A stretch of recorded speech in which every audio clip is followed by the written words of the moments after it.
Tous les étudiants sont passés par la case stage et je n'ai pas échappé à la règle. J'ai dû faire 2 stages durant mes études supérieures et durant ces 2 stages, les 2 tuteurs étaient incroyablement horribles. Et même si les deux méritent une vidéo sur leur sujet, l'un d'eux gagne la couronne du pire tuteur de stage. Et c'est de lui que l'on va parler dans cette vidéo. Le stage se déroulait intégralement en distanciel à cause du méchant virus qui rôdait encore dans le coin et heureusement que c'était en distanciel, croyez-moi. Premier jour de stage, je me connecte à la réunion, premier red flag, il m'annonce qu'il s'est séparé de sa comptable et de sa commerciale 2 semaines avant mon arrivée sans donner une quelconque raison et qu'on n'est plus que lui et moi dans l'entreprise. Deuxième red flag, il m'annonce également que du coup, en plus de mes tâches prévues lors du stage, qu'il a le plaisir de m'offrir l'opportunité d'expérimenter dans le métier de commercial et donc une chance d'ajouter une corde à mon arc. Vous sentez venir la douille? Parce que spoiler, c'était une gigantesque douille, j'étais devenu le couteau suisse à bas prix. Mais c'est encore bon. Qui ici,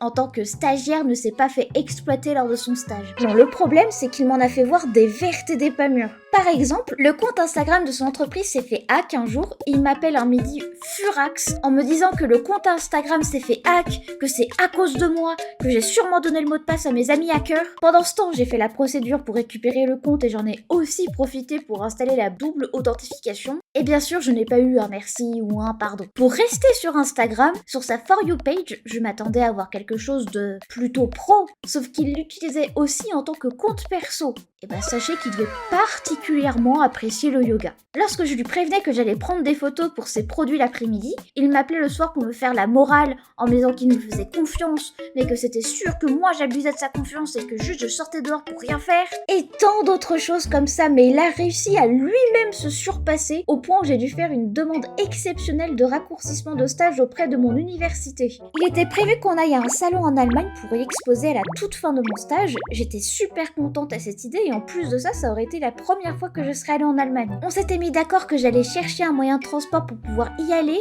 et lui un hôtel pour me loger. Je trouve le transport, il est ok avec, mais de mon côté, pas de nouvelles pour l'hôtel. Plusieurs semaines passent, le salon approche à grands pas et toujours pas de nouvelles. Je me permets de le relancer dessus et il me dit « Ah, j'allais t'en parler ». J'ai trouvé un hôtel, alors ce sera l'hôtel.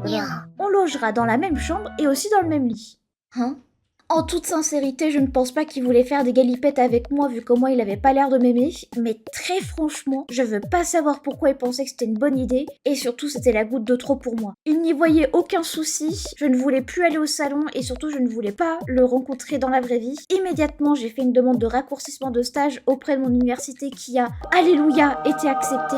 Lorsque j'ai prévenu mon tuteur, bien sûr, je me suis reprise une vague de haine, mais je m'en foutais, j'étais enfin libre. Il a quand même eu le culot de me demander au dernier jour de mon stage de continuer de faire des photos pour alimenter son Instagram après mon stage, tout en disant que mon travail était médiocre. J'espère que toi, en attendant, tu as aimé la vidéo. Si c'est le cas, like et abonne-toi, ça me ferait super plaisir et je te dis à la prochaine fois.